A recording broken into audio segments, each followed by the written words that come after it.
I want to welcome y'all to our experiment. We know that it's a time for people to stay at home, and so many of our customers love to come and travel to our store, and you just might not feel safe getting here, so we thought we'd like to keep you in touch with creation. So we're going to give this our best shot. If you know my sister and I, we are not camera people, so this is our sacrifice to you, and Tina is taking our pictures. So bear with us and enjoy. I know you have a lot of things that you can do at home, but we thought maybe a little inspiration would be good too. So today we're going to talk about ombre fabrics and what you might do with them. So they've become very, very popular, and the problem is, well, yeah, I love it, but what am I gonna make out of it? So when they first came, I was in that same situation of what am I gonna make? So the very first thing I did was I just merely used it as a sashing. So I could get some sweet color variations, and it was a lot of fun. And since that particular time, we've now gotten a lot of patterns that are available for ombre. And one of our newest ones and most colorful ones is the ombre geese. And it is one of those patterns that people seem to enjoy, but they look at it and go, I don't think I can make all of that shading. And it's not, you don't have to, because ombre fabric is either shades dark to light or it shades multicolors.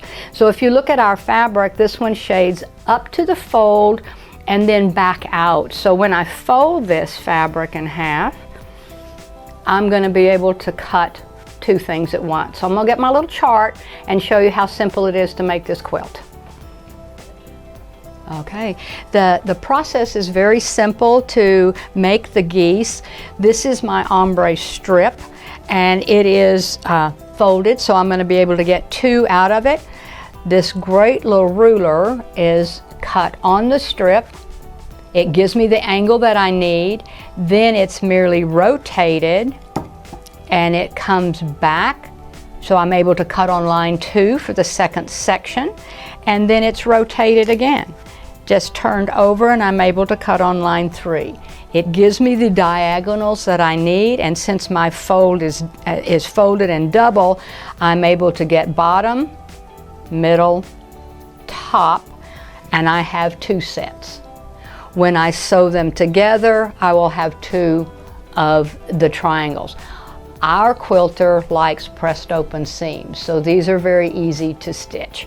And then once I've gotten those made, then I'll have a square and a square added.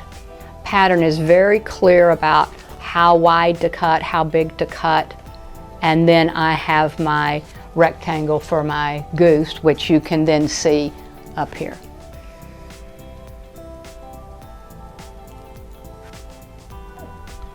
You have lots of choices with the ombre fabrics. For the quilt you see behind us, we've actually kitted it for you, and our kit includes a roll of strips, and it also has the ruler in it and the background fabric to make the ombre geese as you see it. If you just want to try ombre fabrics, the roll of 2.5-inch strips is just perfect. It's great for sashings, great for piecings, and it comes that way also. You can find all of these items about ombre and the fabrics and multiple patterns on our website.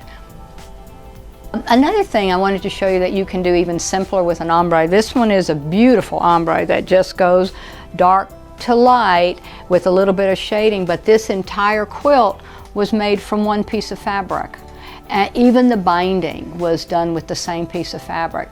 It just is a beautiful way in shading that the pattern maker came up with a great idea.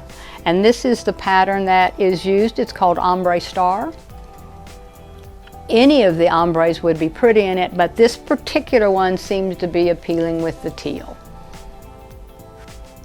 We just want to thank you for viewing our experiment and trying to stay close and in contact with our customers, and we definitely look forward to the time when you'll be able to visit our store in person and we can talk to you one-on-one instead of in front of a video camera. We love that. Thank you.